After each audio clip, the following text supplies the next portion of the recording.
নাসিরউদ্দিন পাটোয়ারি। আমার মনে হয় আমার দলের মধ্যে যদি এই ধরনের কথা কেউ বলতো, আমি আমাদের মাননীয় প্রধানমন্ত্রীকে সরাসরি বলতাম, আমি আমাদের পার্টির চেয়ারম্যান জনাব তারেক রহমানকে সরাসরি বলতাম যে এটা আমাদের ইমেজ ক্ষুণ্ণ হচ্ছে, এটা আমাদের ভাবমূর্তি ক্ষুণ্ণ হচ্ছে। বিএনপি একটা উদারপন্থী গণতান্ত্রিক দল, বিএনপি একটা সাধারণ মানুষের দল, মাটি মানুষের দল। জিয়া রহমান তাই করেছেন, বেগম খালেদা জিয়া তাই করেছিলেন। এই দলের কোনো মুখপাত্র বা কোনো নেতা তার চরিত্রের মধ্যে, তার কথার মধ্যে এই ধরনের কথা থাকবে, বাক্য থাকবে, এটা আমরা অ্যালাউ করতাম না, আমাদের পার্টি অ্যালাউ করতো না, সে যেই হোক।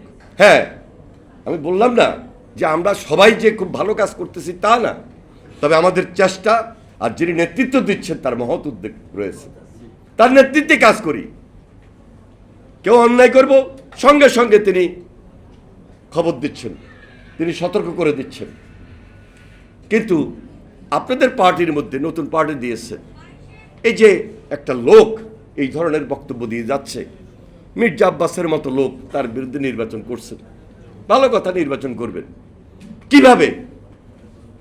অশালীন, রুচিহীন, অসভ্য ভাষায়, মিথ্যা, বানোয়াট, এবং যেটা সমাজে যায় না, যেটা বাংলাদেশের রাজনীতিতে আওয়ামী লীগের পক্ষে মানাইতো, হাসিনার কথায় মানাইতো, হাসিনার দলের যারা বিভিন্ন আশেপাশের লোকজন ছিল তাদের কথা মানাইতো।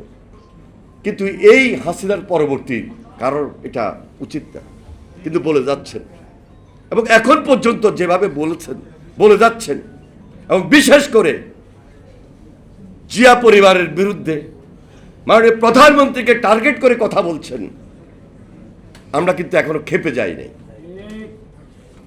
প্রতিবাদের ভাষা অব্যাহত রেখেছি, সুশীল ভাষায়, ভদ্র ভাষায়।